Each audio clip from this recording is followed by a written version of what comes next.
Hi everyone, just waiting for a few more to join, so just give it a couple more minutes.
Okay, so we've given it a few minutes. I think we've got a decent amount of people in now, so happy to get started.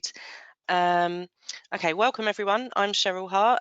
Some of you probably already know me. I've been an account manager with Riven Associates for 4 years now. And at Riven Associates, we provide IT support and development opportunities to SMEs, forming a partnership with customers to ensure their IT setup is in the best shape possible and helping them to develop and move things forward to successfully run their businesses. So before we get started, just need to read out a couple of housekeeping rules to you. So during the webinar, you're muted, but can submit questions at any time via the questions box on the right-hand side of your screen. There'll be a Q&A session at the end of the webinar to answer your submitted question. The webinar will be recorded and made available to all attendees later today. You'll receive an email link to watch it again. Questions after the webinar can be emailed to me, Cheryl Hart, so that's chart@rivenassociates.co.uk, or you can call us on 01784 437 123. Okay, so we've been working with Sophos now for over 10 years, and those of you already on board with Riven may well already have their antivirus services on board.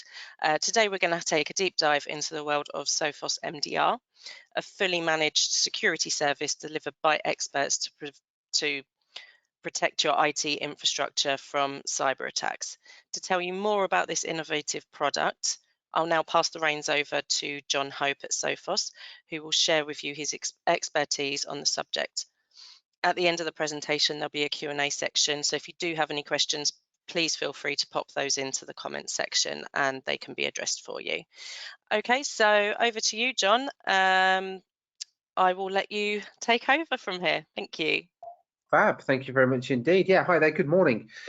So I thought I would share a little bit of some insights into some industry research that we've conducted, as well as sharing with you some insights as well into the new world of MDR. Before we do that, just by way of introduction, my name is John Hope. I'm Senior Technology Evangelist at Sophos. It's been my pleasure to have been at Sophos since actually 2010. This slide is wrong. I didn't realise till the other day. I've actually been at Sophos since 2010. Done loads of different jobs during that time.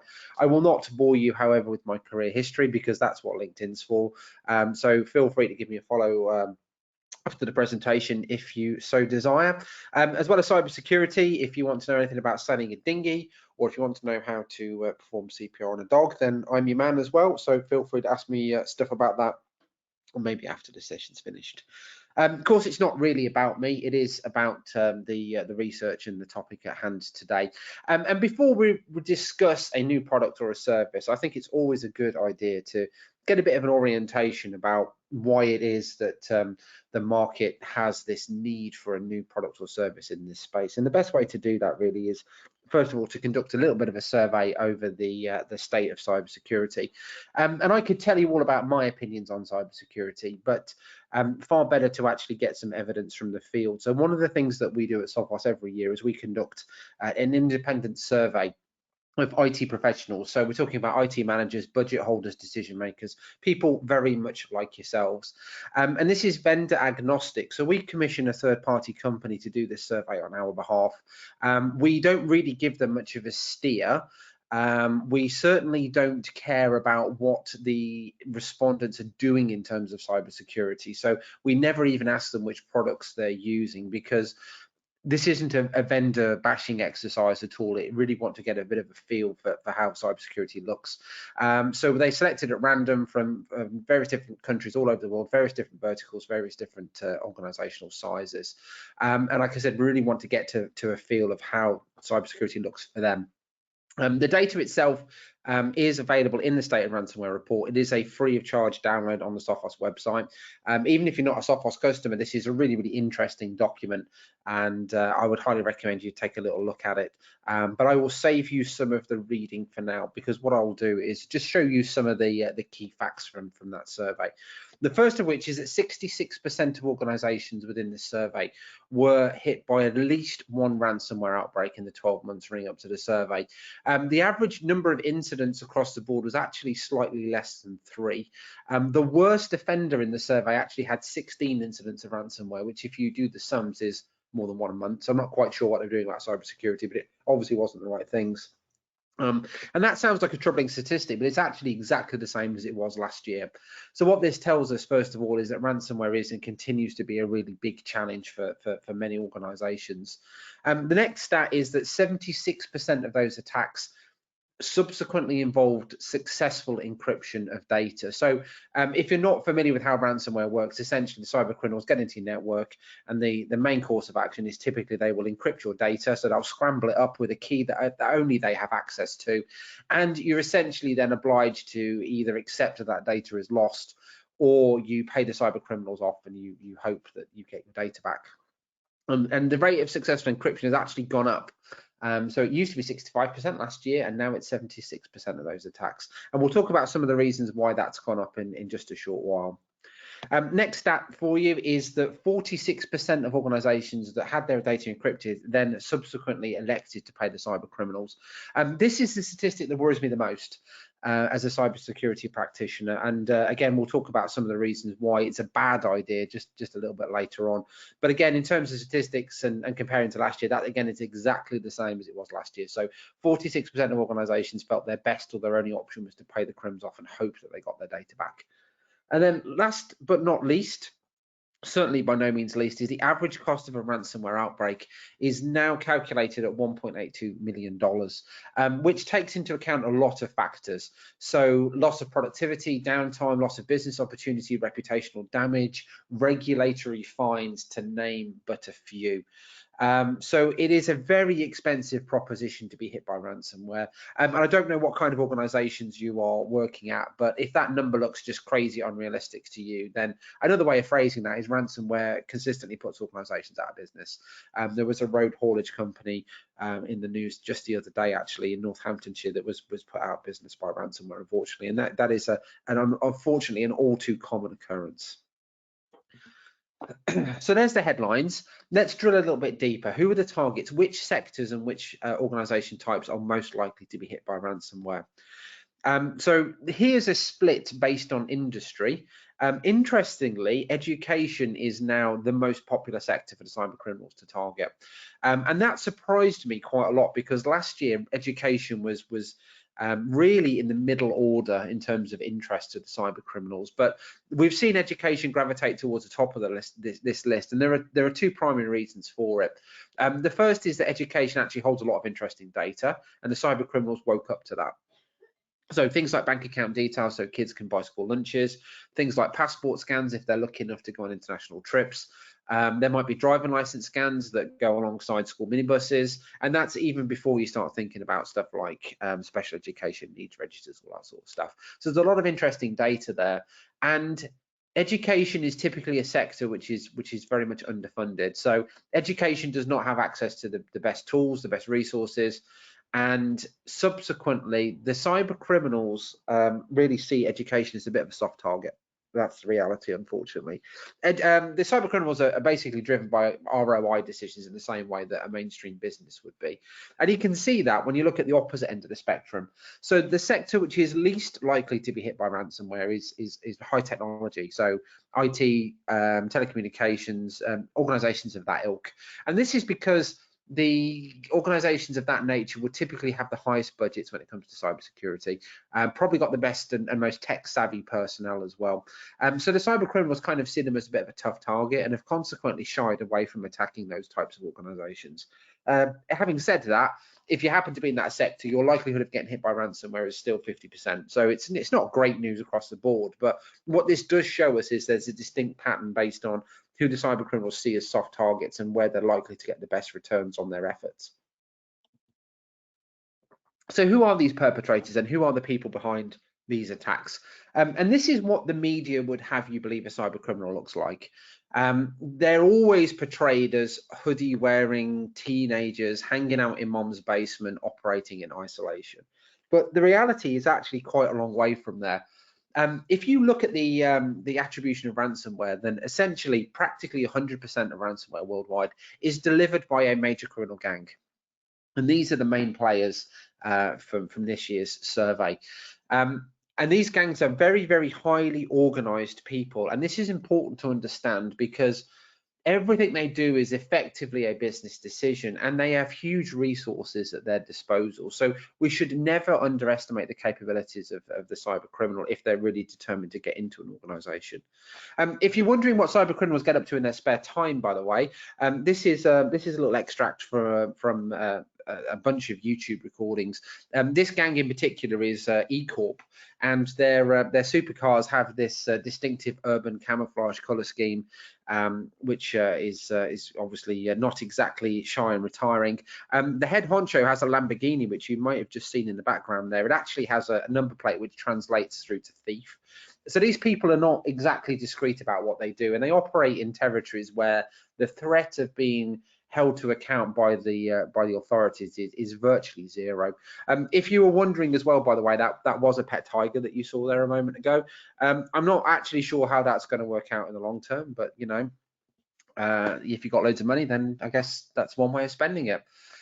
We know a lot about the criminal gangs, not just from their YouTube exploits, but also because of this gang in particular. Now, this gang is the Conti gang, and you might have heard of them because during 2021, these guys were essentially the A-game players in ransomware. They were responsible for 25% of ransomware worldwide. So they were really at the top of their craft.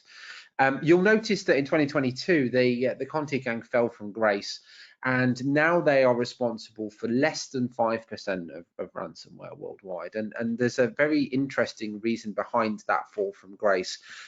Essentially, Conti had a very public disagreement, and they had a very public disagreement over Ukraine. So at the start of the Ukrainian conflict, Conti came out to very publicly say that, you know, whilst they may be cyber criminals, they're also Russian citizens. They believe in what Russia is doing and will support Russia's activities using cyber means. The interesting thing about that statement is roughly at the time, half the affiliates inside Conti were Ukrainians, and they weren't really on board with that particular message, as you can well imagine. And what happened next is Conti fell apart, and it fell apart very publicly. So a huge wealth of information spilled out from that split. Allegations of links to the FSB, a full list of gang members and head honchos, and a whole bunch of information about the organizational structure of a cybercrime gang. And it surprised even us when we found this data. So you need to think less teenager in basement and more line managers, monthly targets, monthly salaries, career progression, HR, marketing, basically everything you'd find in a legitimate business. And these people do often consider themselves and talk about themselves in the terms of being legitimate business people. And everything they do is structured in the same way, except the way they're actually making money. So they're way more organized than even we expected. So there's a little bit about the victims. There's a bit about the perpetrators. What's it actually like to be at the sharp end of a ransomware attack? The first thing to know is if you turn up to work one day and you see something like this on your screen, the ransom demand that is going to be placed in front of you will already have been calculated in advance by the cyber criminals. They know that placing a ransomware demand of £1 million in front of Mrs. Miggins' bakery down the road with 3 employees is not going to fly. That organization does not have the financial wherewithal to pay, and they're just going to give up and walk away. So they tailor their ransomware demands to be sufficiently painful, but also still within reach. To give you an idea how focused they can be, we once investigated a ransomware attack in the Nordics. And this was a relatively small company of 50 employees. And they came to us and they said, look, we've been hit by ransomware, and we've had this demand placed in front of us, which equated to about £950,000. And they said, we don't have that kind of money. This is crazy money. They also simultaneously tried to negotiate with cyber criminals, and they went back to the cyber criminals and said, look, guys, we can't afford this. This is silly money. The criminals then immediately emailed back a copy of their cyber security insurance documents that confirmed they were insured to the tune of £1 million. And basically they said, look, guys, you're insured for £1 million. Our offer of £950,000 is therefore very reasonable, and you should really consider paying that as quickly as possible. So that gives you an idea about how laser focused they are and how much reconnaissance they will do in advance of actually launching an attack. So yeah, just goes to show how sophisticated the attacks are. In terms of impact, 84% of our respondents told us that a ransomware attack caused them significant loss of business opportunity and or revenue. I mean, how that figure is not 100% in this day and age, I honestly don't know. But nevertheless, that's what statistics tell us. Obviously, there is going to be a huge impact with a ransomware attack. In terms of the demands themselves, I've already mentioned that they are tailored, but we are seeing a significant shift to ransomware demands in excess of $1 million. So the dark blue on this graph is this year's ransom demands.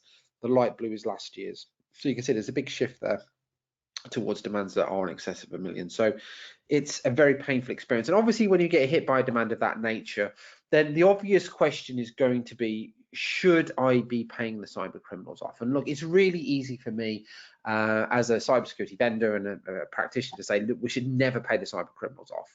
But if I was in a hospital and I couldn't access patient records because they were encrypted, or if I'm standing in a machine hall which is silent because the machines no longer know how to make a sprocket, then those are scenarios that make that decision a little bit less clear cut. However, in an ideal world, we should not be paying the cyber criminals off, and there's 3 primary reasons why we shouldn't be paying the cyber criminals. The first of which is the moral and ethical argument. I mean, if we decided to stop paying ransom demands today, then presumably by tomorrow, ransomware would just not exist anymore, and the cyber criminals would have to get 9 to 5s. Because obviously there's no money in it if nobody pays and demands. So by paying the criminals off, you are effectively perpetuating the problem, and you're actually encouraging more people into the ransomware industry. So again, if we can avoid payment, that's a good thing. The second reason is actually a bit more practical. It is a pretty poor return on investment to pay the cyber criminals off. You will typically get 60% of your data back. A lot of organizations ask me, do the criminals want to get my data back? And the answer is yes, they do. Their whole business model relies on getting data back, because otherwise, if word got out that people couldn't get their data back, they wouldn't pay. There are a few outlying gangs that actually have zero intention of giving you your data back, but they're pretty unusual. In the main, they are trying to get your data back, but they invest a lot more in encrypting your data and getting into your estate as opposed to actually giving you your data back. And bear in mind that 60%, you can't choose which 60% of data you get back. So it could be a load of junk. And the format and the location of that data is often going to be changed. And let's face it, would you trust that data afterwards as well? So not great from a return on investment perspective. And then last but not least is the fact that we believe very strongly that many cyber criminal gangs operate effectively CRM systems. They are euphemistically called sucker lists by the cyber criminals.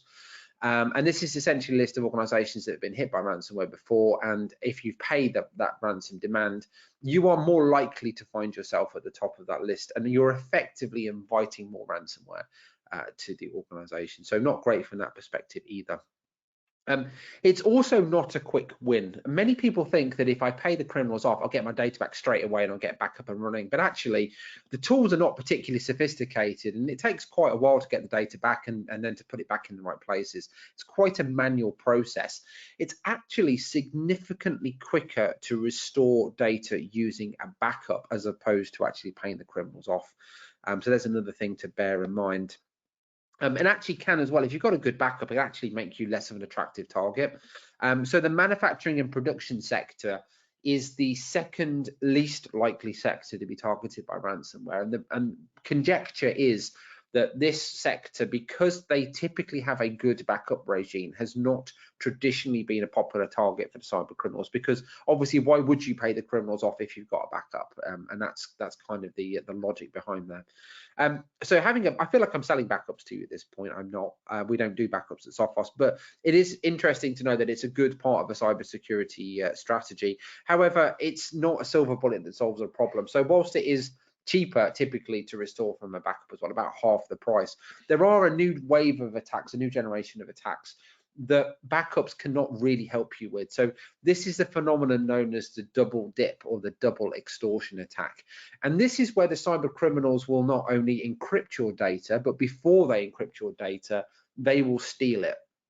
And the logic behind this is essentially they got you one way or the other. If you choose not to pay the cyber criminals because you've got a backup, they will instead then threaten to publish that data on the internet. So they're effectively trashing your reputation that way by exposing your business secrets. And obviously backup is no mitigation against that particular form of attack. So backups are good, but they're not a silver bullet that solves every single cybersecurity challenge. Now, I've probably made it pretty clear that actually most of these attacks and most cyber attacks in general are financially motivated.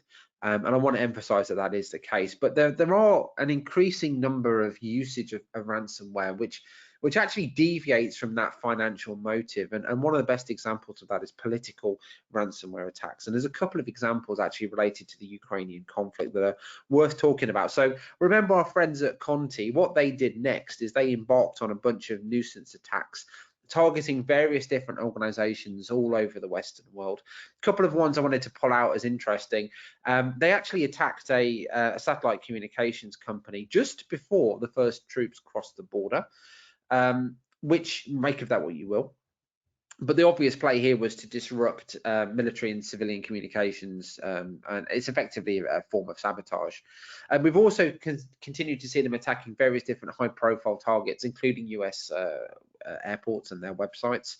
So there's a whole bunch of nuisance attacks going on, which are really politically rather than financially motivated. In the interest of checks and balances, we have seen ransomware used in the opposite direction as well. And I thought this is quite an interesting anecdote, actually, that I would share with you. So this anecdote relates to Belarus, and it actually relates to the railway network. And if that seems obscure, then just stick with me for a second. Most of Russia's military might is traditionally located towards the north of the country, over the sort of Finnish border, because that's kind of where they assumed that any conflict would really start. And if you're going to attack Ukraine, obviously you've got to move some of that military equipment across the territory, and Belarus happens to be quite a convenient shortcut. So the Russian Federation approached Belarus and asked if it was okay to use their railway network to start moving tanks, military equipment and personnel across the territory. And because Minsk is largely sympathetic to Moscow, then they allowed those trains to flow. And there were a bunch of citizens inside Belarus that were not actually that happy about having their public railway network being utilized in this way. And they went out on Twitter and said, if you allow these trains to continue to flow, then we will take the railway network down. And lo and behold, that is exactly what they did. So this gang called the Cyber Partisans attacked the Belarusian railway network, and launched ransomware, not for the purposes of making any money, but actually just simply to cripple the network. They encrypted a whole bunch of computer systems associated with the running of train services, to the point where in Belarus at the time, they were actually using flags and pulling point levers manually to redirect the trains. And you can imagine that really brought the network to a halt. And this situation persisted for about a month before eventually the Belarusian railway network gave up and actually acquiesced to the demands of the cyber partisans. So these trains have subsequently not moved across the network, and the hackers, if you will, they got their demands met. Interestingly, as well, it took about a further month for the railway network to get back up and running, even with the decryption keys being given to them. So it goes to show, first and foremost, obviously, a very significant disruption to civilian life in Belarus, but also, and potentially for the first time ever, a measurable outcome on a military campaign using cyber means. So just goes to show again that things are constantly changing in the world of cybersecurity. I'm glad to say that is quite an extreme example, and I'm also glad to say that those events are fortuitously quite a long way from us. So I did think I would also give you an example of something which is a bit closer to home as well. And this is an example of just how bad things can get, even in a relatively modest organisation that, on the face of it, doesn't appear to be a particularly interesting target. So I'll paint you the picture. This organisation, I won't name them, that's unfair, but they happen to be a manufacturing company and they operate in the UK. They're not making tanks, bombs, military equipment, anything exciting. They're a really mundane organisation, and they called us to get some assistance with what we call incident response. So as well as all the proactive products and services that we do at Sophos to stop you getting attacked in the first place, we do also operate effectively the cyber fire brigade. So you can call us up and we will help organizations, even if they're not existing Sophos customers, to exit that situation in the best possible state. And this is one example where they called us up and said, look, we've been hit, we need help. And I'll take you through the story. So first of all, let's look at how the cyber criminals got into the organization. So during the pandemic, this particular organization, they stood up some RDP servers so that people could work from home and work remotely. It was protected by a fairly weak username and password.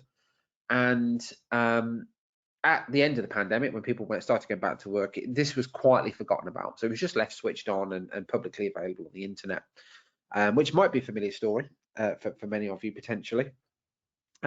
This particular RDP server was discovered by what's called an initial access broker, or an IAB. What these gangs do, the IABs are effectively like safe breakers. They will get into an organization, and then what they do is they will subsequently sell the access to other criminal gangs.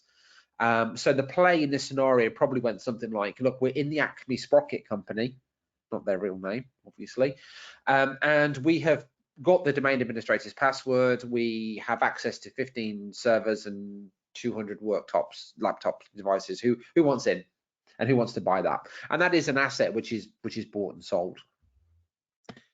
The first criminal gang, or the first sort of active criminal gang, I guess, in our story is Lockbit. So Lockbit saw that advertisement and elected to purchase access to this particular estate. They were sold exclusive access, and it took them about a month to transact and actually get into the organization. When we look back at the RDP access logs, we can see that Lockbit got in, and we know they bought the access because it was first time in, username and password correct, no messing about, straight into the organization. They subsequently spent the next month or so pretty much toying with the organization. So they used a tool called Raccoon to harvest all the interesting data from the organization, so all the IP. They used a tool called Mimikatz, which many of you will know, as a tool to scrape active usernames and passwords from the estate, because this is all valuable knowledge that they can use to move laterally inside the estate. And also many people, they recycle their usernames and passwords in their personal lives and across other systems as well. So a lot of interesting data there. They effectively wrenched the organization for all it was worth before eventually deciding to push the button and launch ransomware. So this is the first time the administrator actually realized they had a problem on the estate. So they got their ransom demand. And what the administrator decided to do is to flatten the infected workstations and restore them from a backup. However, the story doesn't finish there, because our second ransomware gang in this sorry tale, called Hive, they came along and The initial access brokers that started this whole cycle off, transpires they weren't exactly honest. Because although they'd sold Lockbit exclusive access, once they realized the network was starting to be attacked, they felt that they probably ought to just kick a guy while they're down and make a few extra quid out of this scenario. So they sold Hive access as well. They double crossed Lockbit and they sold Hive access as well. They didn't muck about and they went straight to launching ransomware. So first time in, username and password correct. Within 10 minutes, they were deploying ransomware across the estate. And the administrator then did what the administrator knew how to do, flattened all the devices affected and restored from a backup. And they kind of assumed the problem was over. But you'll notice at no point did I say that they conducted a full-blown incident investigation. They never identified the root cause of the problem. So that RDP server was still sitting there. And you can probably figure out what happens next. It didn't take too long for the Black Cat gang to come along and find that RDP server. And they broke in. So they didn't buy the access. They broke in. It took them 13.7 million login attempts before eventually found the right username and password combination, and they were in. And they were a bit more sophisticated in their attack. So they deployed ransomware across the estate, covered all the machines in a way that the other two gangs hadn't. And then they deleted as many of the log files as they could get hold of. And this is the point where the organization really realized they were under a lot of strain. So there's their ransom demand, probably the most sophisticated ransom demand because it tells you exactly what they've encrypted. And at that point, they realized they needed some kind of external help. So that's when they contacted us and they looked to us for some guidance. And what we found inside the organization surprised even us, actually. So we found a whole bunch of files. This looks a bit tech heavy, but I'll take you through what this is. We found a whole bunch of files that had really been messed around by the cyber criminal. So here's your original file name. And when you get hit by ransomware, most of the time you get a new extension added to your file. So here's your .lockbit extension that tells us this file has been encrypted with Lockbit. But remember, Hive also got into the organization. So Hive found a bunch of encrypted files and then encrypted the encrypted files. Now, Lockbit was still in the organization. They hadn't been kicked out. So Lockbit came back and they encrypted the encrypted files. And then Hive came along and thought, well, you know, this is our territory. And they encrypted the encrypted files. And then eventually Black Cat came along. And at this point, I don't know if anyone's keeping up, they encrypted the files for the 5th time. So we've got quintuple encrypted files here. Now, in terms of getting your data back, I'm not quite sure how you'd go about paying, who you'd pay first, in which order. And I very much doubt that the software is even remotely sophisticated enough to deal with decryption of that kind of nature. Now, fortuitously, this organization did have some really good backups and we helped them execute their incident recovery plan and get back up and running in alternative ways. But the point of this illustration is here's a really small manufacturing company, really not an exciting target, and yet they were hit multiple times, 5 times effectively in the space of just a couple of months there. So just goes to show the situation is not great. And at this point, you're probably thinking, why is the situation so bad? I mean, ransomware is not new. Ransomware has been out in its current variation, has been out there for about 10 years. So why do we continue to see the cyber criminals appearing to win? And in my opinion, my personal opinion is that there are 3 things going on in the world of cyber security right now that are really significant challenges, and actually together they build this perfect wave of ransomware. The first is it's a bit of a side effect actually of the cyber criminal gangs. So we all know that human beings learn better together. And one of the side effects of coalescing into gangs is that the criminals can actually share ideas internally and often share ideas externally as well. The net result is the quality of the code itself is actually going up. So remember that statistic that 65% of data used to be encrypted, now it's 76%. This tells us they are getting better at launching attacks. So that's the first challenge. The second challenge is more of a people problem. Most of the attacks these days have some kind of human element involved, not just from the attacker's perspective, but also the victims. Or as we get better at defending systems, then all of a sudden the human beings become an interesting target. So many attacks involve things like phishing or credential theft. And we do kind of make it easy for the cyber criminals. So many gangs have effectively a social engineering department, and their primary purpose is to gather what is called open source intelligence. So effectively cyber stalking, who are the victims, who are the key players in those organizations, what makes them tick, what do they do as a hobby, where do they go at the weekends, what are their pets' names.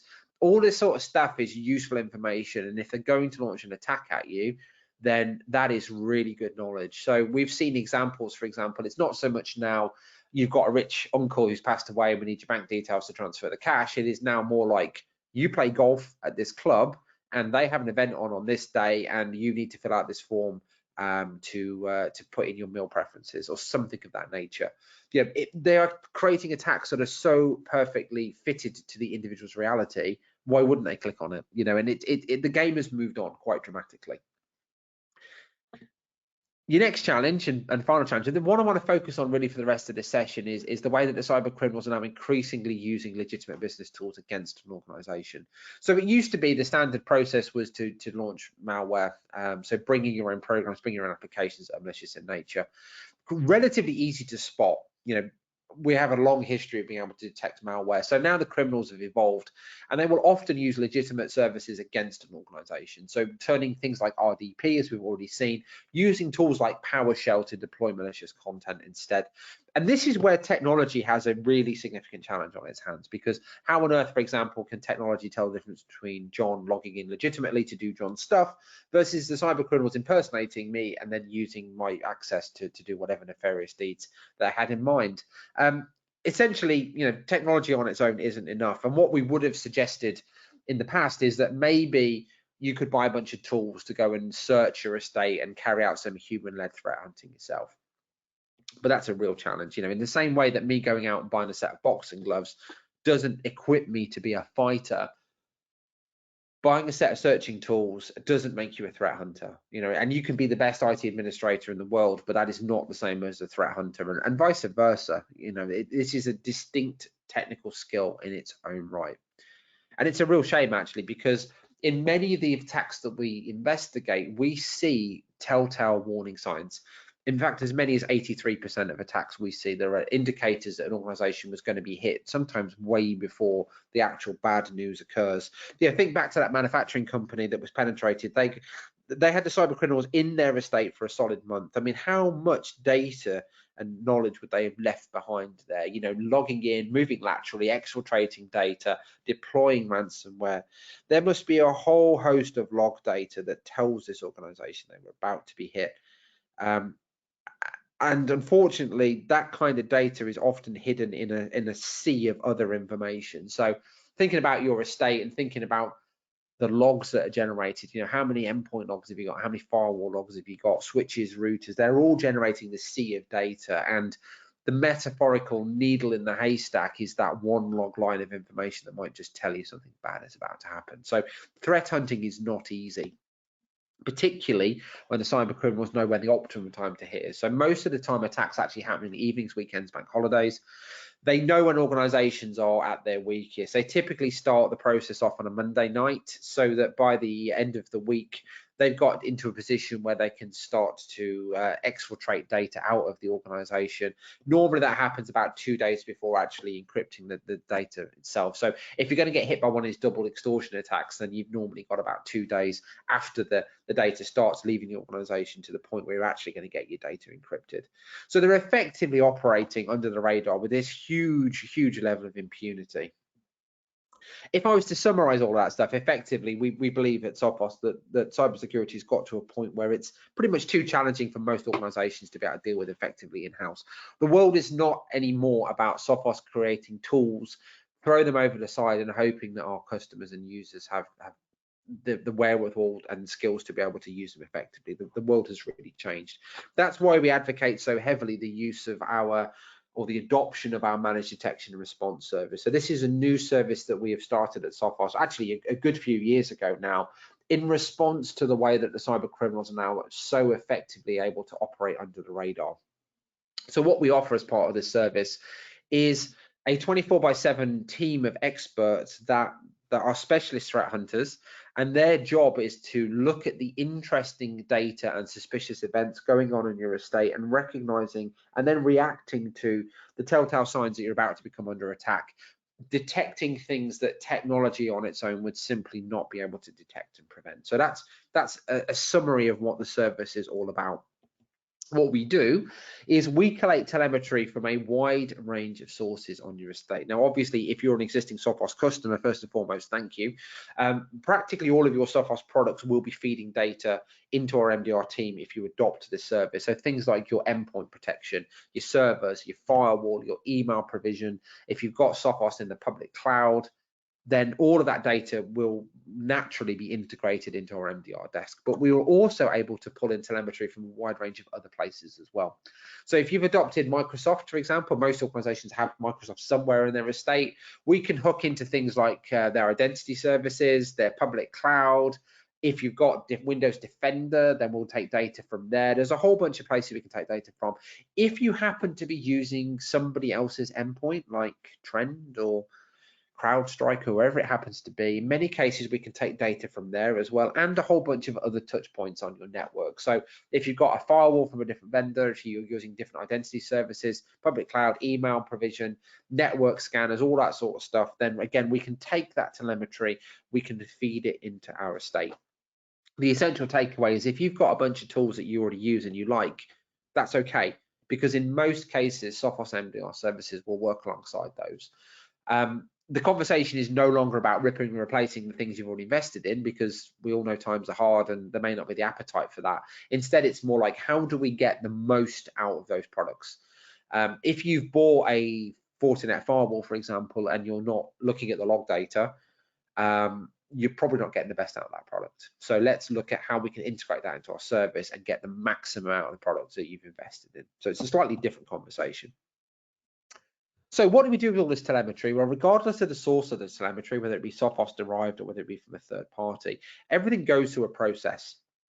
And the objective is to get it in front of an analyst in a useful format as fast as possible. I won't bore you with every single step along the way, but I thought there's a couple of things that are a little bit interesting. The first of which is this cleaning and enriching process. So if you've never seen a firewall log before, then today is your lucky day. This is what a firewall log looks like in terms of an alert, and this is actually the same alert as defined by 3 different firewall vendors.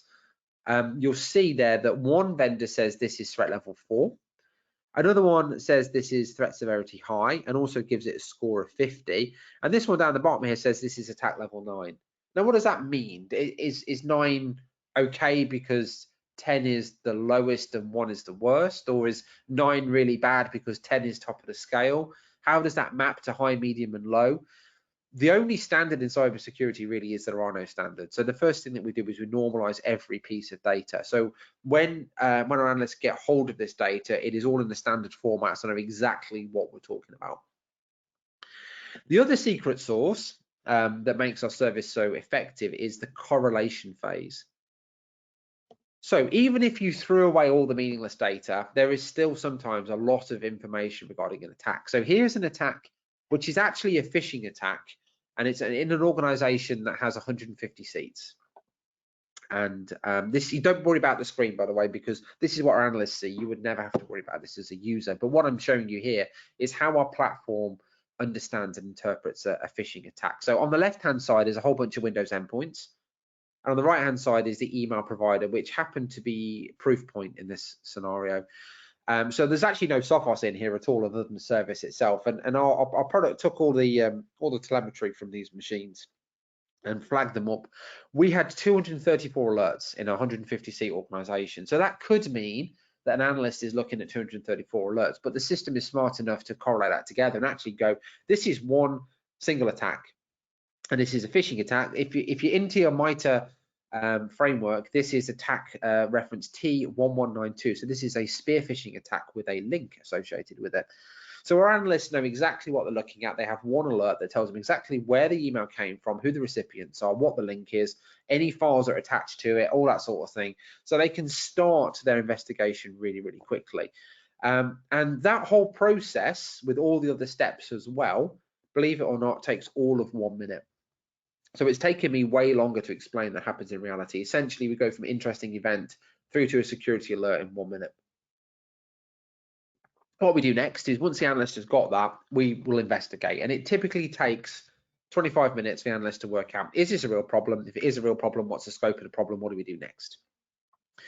And then if we are going to fix the problem on behalf of our customers, then that will take a further 12 minutes to roll out the scripts, shut down the processes, kill malicious accounts, tidy up, do all the things we need to do to shut the problem down.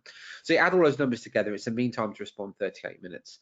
Now, I appreciate you may not have any context about whether that's good or bad. So comparison here, there's a Gartner survey looking at internal security teams. The mean time to respond in that survey was 16 hours, which is an absolute eternity. And it's an eternity in which nothing positive is going to happen.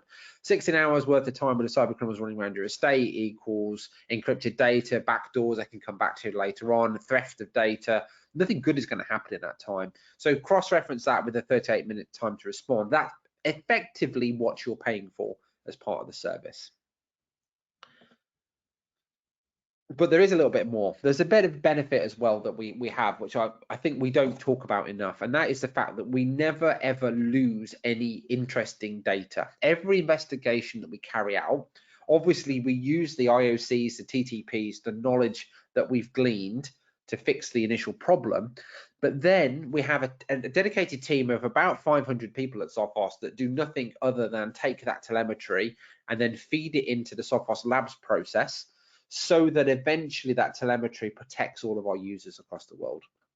So we are currently the world's largest MDR provider with 18,500 users. In fact, if you added the nearest two competitors together, they still wouldn't even get close to that number. And I'm not telling you that to be arrogant. The reason I'm telling you that is it means that we have an enormous source of data, and everything that we see in an attack, even if it's on the other side of the world, then within 60 minutes on average, then you're automatically protected against it. It's like you're buying into this enormous cybersecurity club where we're all pooling resources, pooling assets together, and it means that everybody benefits from every investigation that we carry out. So it's like it's kind of a hidden benefit, I guess, of being part of the MDR service. Getting close to the end now, and a couple of things that you might be thinking in terms of objections may well be, well, what about my existing people? What about me? What about my job security? Where do I fit into the equation? The first thing to understand is that we are threat hunters. We are not IT administrators. Okay, we want you to be the best IT managers that you can be. Leave threat hunting to us. It's essentially the message. There are a bunch of IT tasks that we are never going to do, but we will carry out the threat hunts on your behalf. So that's the first piece of mind. And the second is, if you do have a security team, that's great, and it's good that you are that security mature, but what is the reality of what they're doing? Because in our experience, most security teams are doing this. I like to call this alert whack-a-mole. This is basically, think about an organization with 234 alerts, right? That administrator has got to dismiss every one of those alerts and investigate them and deal with them. And they're effectively not doing much useful during that time. And they're bombarded with a whole bunch of alerts, notifications, and not able to do anything useful. Now, I can make this SOC analyst super sharp because I can give them that one ticket of information, and they can investigate that threat, and we can tell them exactly what to do and do with that particular scenario. So we can empower them to be super sharp if that's what you want to get the most out of your security team. The reality, of course, is, however, that most organizations, they don't have a security team, or if they do, then maybe they don't have a 24/7 team. So the key emphasis here is that if you don't have the skills to threat hunt, that's where we come into play. We will help you. So if we onboard you and you say, well, I'm here 9 to 5 Monday to Friday, call me, that's okay. Out of hours, then we can fix the problem on your behalf and let you know what we've done. So it becomes very much collaborative.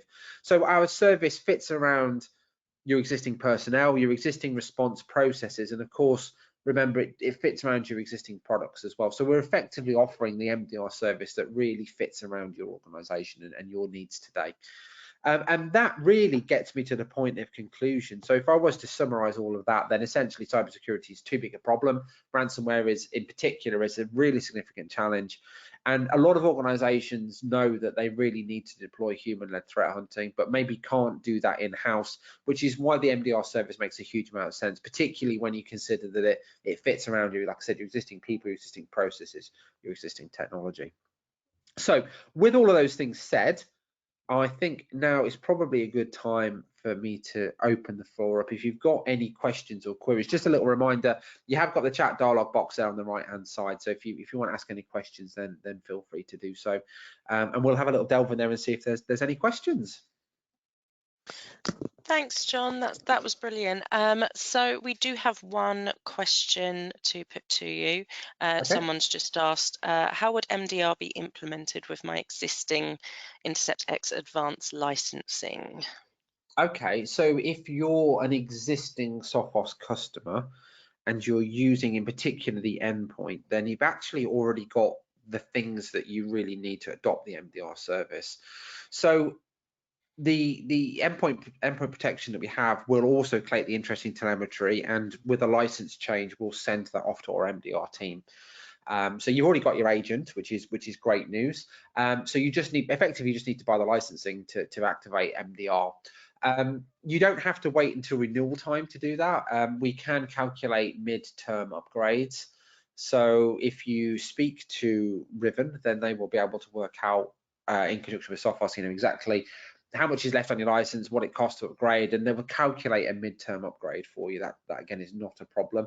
You would also probably be best to consider, well, what other telemetry can I feed into the service, because the more information that we can get hold of, the better. So if you've got a mixed estate with other endpoints, if you're using public cloud, if you've got a different firewall, etc., then there may be some process involved in transitioning people, all that telemetry over to us.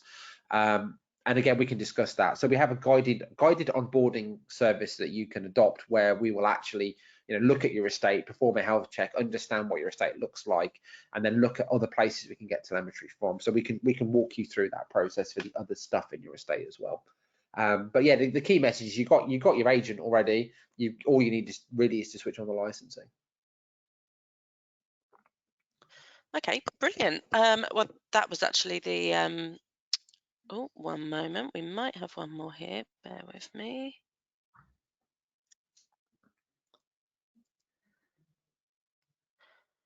Okay, we do have one here. So we are looking at moving away from servers and moving to a SharePoint system. Okay. How would this integrate with that system? Great question. Okay, so many people are going to serverless or semi-serverless environments, and many people are looking at the cloud as well in various different ways. So the key message here is that we have the integration into the Microsoft estate. So that is a free of charge integration as well, I might add. So what that will do is we'll hook into places like Microsoft Graph, their Office 365 environment, including SharePoint, identity provision, all that sort of stuff. So we will take the telemetry from there as well. So we can look at the interesting activity going on in your SharePoint estate and see if there's unauthorized access, theft of data, all that sort of stuff going on. So yeah, we got you covered from that perspective as well. We are just about to launch our integration into Google Workspace as well, which is a similar collaborative environment from the Google House. So we're looking at that as well. That'll be rolled out pretty soon. So yeah, we know the world is changing, and we are happy to embrace it. So yeah, we got you covered from that perspective as well. Perfect. I think that's all the questions. Any more while we're here? No. Okay. I think that's all of the questions that we have. Okay. Well, thank you We've got very one more, much. I think. Got one more? Yeah, in the It was chat panel. Yeah, it was a similar question around how does it work with my existing Intercept X licenses. So yeah, again, midterm upgrade conversation to be had there. I think that's, unless I've Yeah. missed another one. Yeah, I think you've already answered that one, John. Thank you very much. Right, okay. Well, thank you everyone for attending. Your account manager, if you already have one, will be in touch over the next week or so, just to obviously see how you felt about the webinar, see if you've got any questions at all, and I will be in touch with anyone who doesn't necessarily have an account manager with Riven Associates at the moment. But in the meantime, if you do have any questions at all, please feel free to email me at chart@rivenassociates.co.uk, or feel free to give us a call on 01784 437 123. And thank you everyone for attending, and thank you, John, for running the webinar. My absolute pleasure. You're very welcome. I hope everyone enjoys the rest of the day. Great. Thank you very much.